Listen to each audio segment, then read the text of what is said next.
কেমন আছেন সবাই? আশা করছি ভালোই আছেন। আমিও খুব ভালো আছি। নতুন একটি ব্লগে আপনাদের স্বাগত জানাই। তো আজকে তো আমার দাদানের মুখে প্রসাদ। তো এই দেখুন ভোরবেলা উঠেছি আমরা সবাই। তো এখন ঘরটা সাজিয়ে নেব, নিয়ে চলে যাব গঙ্গায়। ওদের বাড়ির পাশেই তো গঙ্গা, তাই ভাবলাম সবাই মিলে একটু গঙ্গায় চলে যাই।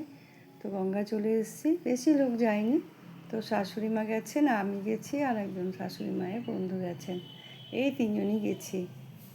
তো এখন আমাকে বলছে স্নান করতে, কী করব, তাই করে নিলাম। যাই হোক, ভাগ্যে আছে আমার স্নান করা, তাই করলাম। আর সবে জোয়ারটা ঢুকেছে আর আমরাও গেছি। কি ভালো লাগছে দেখো, আকাশটা সুন্দর, ভোরবেলার দৃশ্য তো আরও খুব সুন্দর লাগছে দেখতে। তো ঘরটার মধ্যে আমের শাখা নিয়েছি আর ছোট্ট একটা ঘট নিয়েছি, নিয়ে এবারে আস্তে আস্তে করে আমি নামবো। দেখো, এখানে গঙ্গাকে একেবারে নিমন্ত্রণ করে যাব। পাখা, যা যা লাগে, মিষ্টি, ধূপকাঠি, মোমবাতি সমস্ত এনেছে থালার মধ্যে। তা আস্তে আস্তে আমি নামছি। দেখো পুরো পাথরে ভর্তি। আমার তো ভয়ও লাগছে আবার ভালোও লাগছে। যাই হোক, চানটা তো করতেই হবে। খুব ভাল লাগছিল স্নান করতে, জানো তো। জলটা কি সুন্দর, গঙ্গা জলটা পুরো পরিষ্কার, কেন জোয়ারটা আসছে তো পুরো পরিষ্কার জল। আর ভাটায় না একদম জল পুরো কাদা গোলা থাকে, স্নান করা যায় না। জোয়ারের জল বলে পুরো পরিষ্কার জল।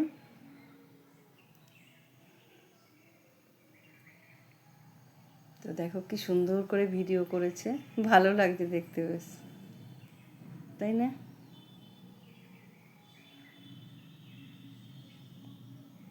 তো দেখো আস্তে আস্তে আমি গঙ্গায় নামছি।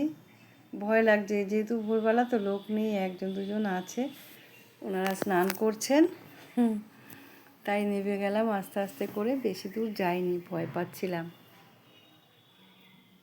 তো স্নান করা হয়ে গেছে, এবার ওপরে চলে আসবো। এই দেখো বাড়ি চলে এসেছি। দাদা ভাইকে চান করাবে বলে ওই দুধ, গোলাপ ফুলের পাপড়ি দিয়ে পুরো পুকুরের মতন করেছে বাথটবটাকে, একবারে সুন্দর লাগছে।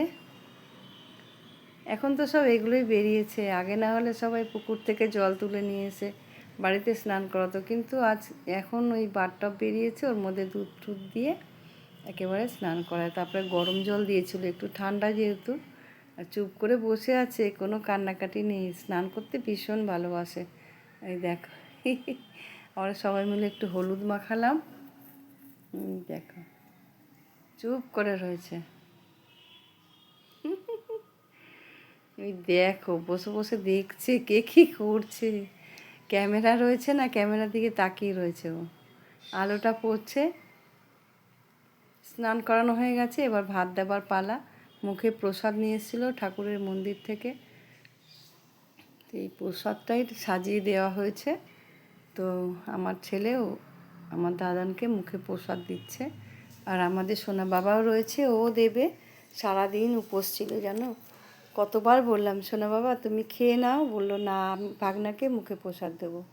আচ্ছা ঠিক আছে দাও তুমি।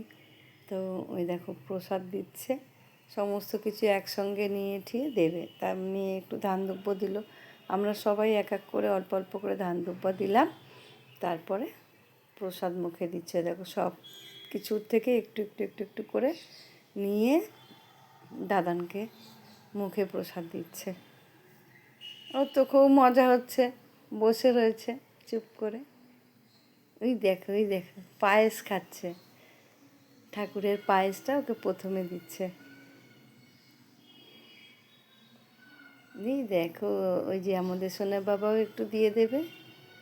এই যে যে চেটে চেটে খায়, দেখো চেটে চেটে খাচ্ছে আমার সোনা দাদান। খুব মজা পেয়েছে, ওই দেখো নাচছে আবার নাচু নাচু করছে। এবার মাম্মামের কাছে যাবে, মাম্মার কাছে গিয়ে বসবে।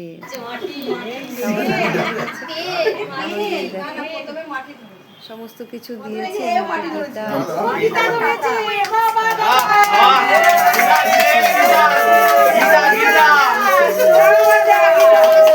কি ধরেছ ওটা?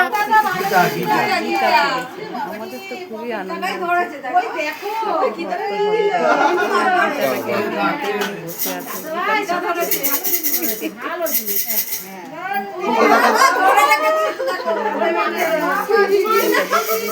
ছোট্ট একটা গীতা দেওয়া হয়েছে।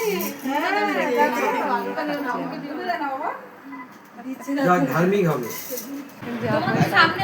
এত ওয়েট নিতে পারছি না। নাহলে আমি যদি কাউকে গাড়ি পাই আমি তোকে ফোন করবো, গাড়ি করে নিয়ে চলে যাবো। এর মধ্যে আমি এত বোঝা নিয়ে যাবো, আগেই দাঁড় করাবে, তারপরে কি আছে বলবো, সেই একই হয়ে যাবে। বোঝা নিয়ে গেলে সিআরপি তো আগে আটকাবে এত।